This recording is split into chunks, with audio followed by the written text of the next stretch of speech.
Happy Monday, everybody. And it's the Monday after Valentine's Day. So I'm sure there's a lot of drama that's going on.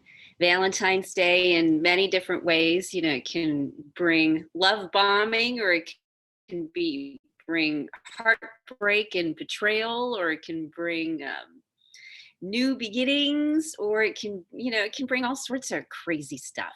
We've got a lot of metaphors running around with Valentine's Day and romance and partnership and what things should look like. And times like this time of year, for a lot of people. So, with that said, let's make sure my Wi Fi is in good shape.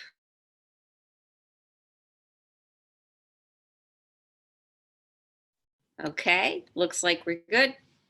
All right, so I'm Rita Hickman. I'm a body mind expert, a shiatsu massage therapist, but I use all of these wonderful indigenous medicines and skills and shamanic work and whatnot to help women take their lives back from a narcissist, whether it's they are living with one and considering a divorce or leaving, whether you're in the middle of a divorce, whether the divorce has ended and you need to heal, whether the narcissist was a parent or a family member, whether they're a boss, or whether you've decided you want to stay with your narcissist for now for whatever really good reasons that you have and you need better coping skills.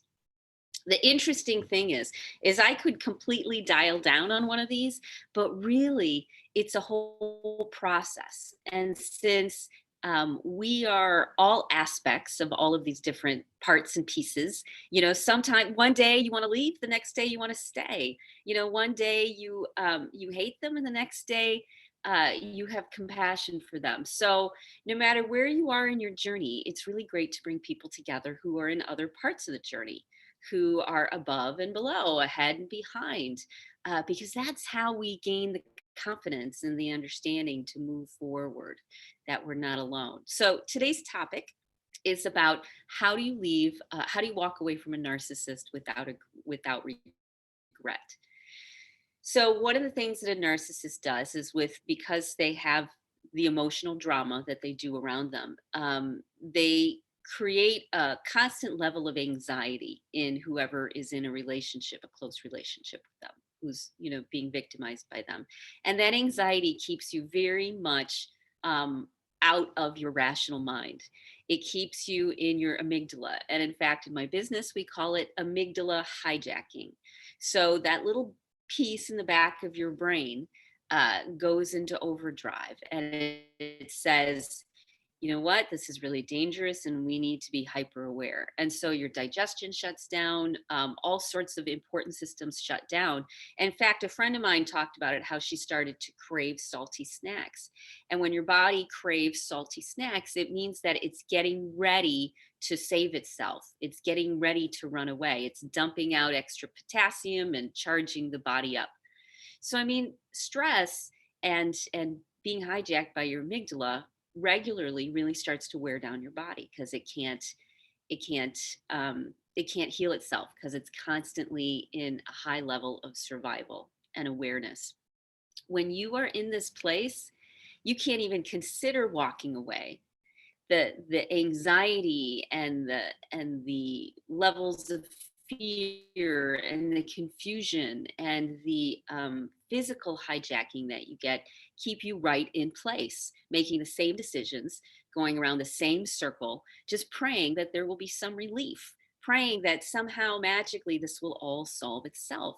Well, in reality, the only way out of the hole that you're in, the only way to walk away from a narcissist, whether it's temporarily because it's strategic or to send a message, or whether it's permanent because you really are ready to start the next chapter of your life, there's a few things that you need to do.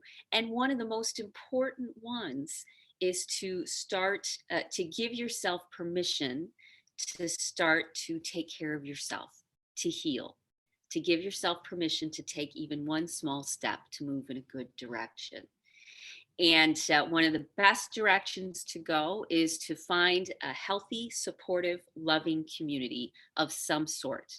Not the one, I used to go to other talking circles and to other programs, that were designed for personal healing. But the problem that I had with that was that it stayed stuck in that amygdala hijacking again. It stayed stuck in that loop.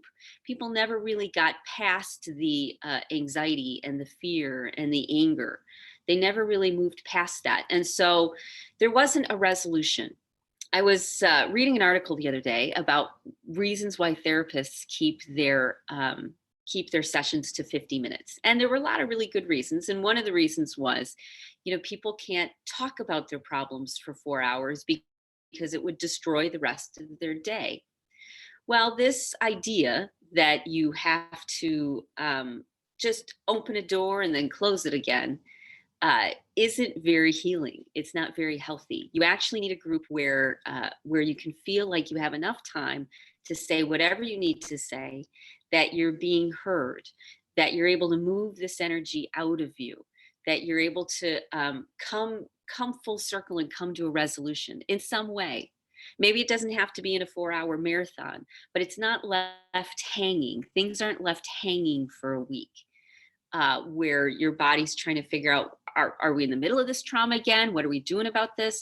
This kind of where you start to catch your breath, but you never quite exhale, is part of what can keep us trapped. Therapy every week, that's not long enough, not getting what we need, keeps us trapped in this cycle because we don't move forward. And so when you start to have a community, not just, let's say, one person that you talk to, like a therapist, but when you start to have friends and family and people on your side that say, yeah, I understand where you're coming from, I know what you're going through. And maybe it's, a group like I run, where it's women who are all going through the same thing, and they're going through together, and they don't tell their friends and family because they came from dysfunction, because their family is so disordered, they'll never be able to even understand or support the process. So if you want to walk away without regret, you need to find a community that you can belong to, where you feel supported. Now, here's the neat thing. The neat thing is we become most like the 5 people we spend the most time with. So if you start communicating with women who are healthier, who understand who you are, who have better relationship skills, better social skills, you too will develop those. You too will start to develop that confidence just naturally, like by osmosis, because you're hearing them. It's starting to rewire your thinking. It's starting to make you look at the world in a different way. And what starts to happen is you begin to understand the narcissist. You begin to look at them through their eyes, understanding the struggles that they have. And it doesn't mean you stay, and it doesn't mean you're not mad. But what happens is you no longer take it personally. Suddenly, the problem that a narcissist has nothing to do with you. It has to do with the fact that they struggle with mental health or internal issues or a past or PTSD or brain chemistry that's off. But it's theirs. It's theirs to work with. What yours to work with is the things that make you feel like you need to fix it. The beliefs that you have that tell you that you can't stand up for yourself. The ones that say that a good woman is a martyr. The ones that say that no one can be trusted because everyone has a dark side that will get you when you're not paying attention. Or the belief that you can't protect yourself when you're helpless, or that you don't deserve love and you don't deserve community. Here's the interesting thing. I was thinking about this the other day. And I was thinking about how the people who are super wounded, the narcissists, let's say, the victims of narcissists, people in war, people who are causing war, the victims in our world are the ones that need the most love, even if it's the narcissist. They need the most love. Doesn't mean you have to give love from close up. Doesn't mean you have to give love from within the relationship. In fact, I find it a lot easier to love people from a little bit of a distance. But in many indigenous tribal cultures, when someone is struggling, when someone does something that's horrific and horrible and out of what a balanced, loving human being would do, the community comes together to support them. So not only do you need a community, the narcissist needs a community, and something to help us evolve past this darkness and pain and struggle and conflict and lack of empathy and dissonance that we have in us. When we can come from a place of compassion balanced with rationality, where we're not triggering, where we're not hijacked, when we can look at the situation, you know with some understanding, it helps us let go. It helps resolve all of those issues within you. That's why they say things like forgiveness is for the person who forgives, love is for the person who loves. Because when you're able to start getting your needs met from your community, and then you're able to start looking beyond your own perspective and seeing other perspectives, and you're able to start seeing the perspective of the person who's been victimizing you, there's a peace that happens and a nourishment. It's like watering a plant, it's like giving it fertilizer. That's what love and compassion and good support do. And you don't just break free from a victimizing relationship only to walk into another one. Instead, what happens is you evolve.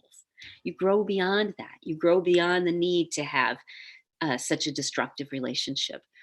You grow beyond the need to have that level of conflict and drama in your life.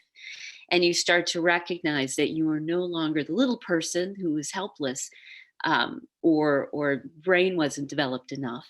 You're no longer that person. You're someone who stands on their own feet, who can take care of themselves and have resources available to them. When you start developing these things, when you start doing your healing work, getting your community, having compassion for yourself and other people, what happens is that it's not very hard to walk away from a narcissist anymore.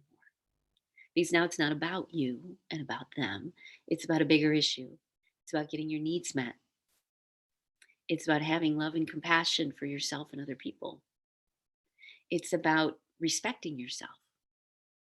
And when it comes to that, then the narcissist doesn't have that power over you anymore.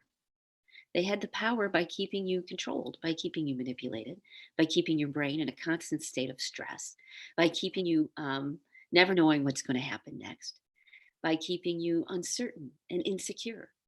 And this is how a narcissist gets their power. They convince you of these things. And a good community, a safe community, will help you learn that those maybe used to be true, or they're only minimally true. That there's a much, much bigger truth. And when you get to the other side, then you turn around and you look at the women who are on their path and you help them through. You become part of their community. And we become a chain of women who helps each other raise each other up. That's how it works. And when you have that, you walk away from the narcissist without any guilt, without any shame, with support, with strength, grateful for the lesson. That's how that unfolds. So if you're having a hard time walking away from a narcissist, you need some support. And I happen to offer support because this is what I do. This is what I've done. You turn around and you help the women that are coming up behind you. So we've got a wonderful group, a wonderful community to start changing your mind. I do one-on-one coaching. I've got a whole free searchable library of narcissist videos where you can start learning about different points of view and expanding your mind and your thinking. That give you everything that you need to walk away, because even if it's walking away temporarily because you're learning how to stand up for yourself, or walking away permanently because you've had it and you need something different because this isn't going anywhere, you get to choose. And if you need some support, let me know, because I will point you in the right direction of what can help you. Okay? So I hope you have a great rest of your day, and I'm looking forward to seeing you tomorrow. Bye.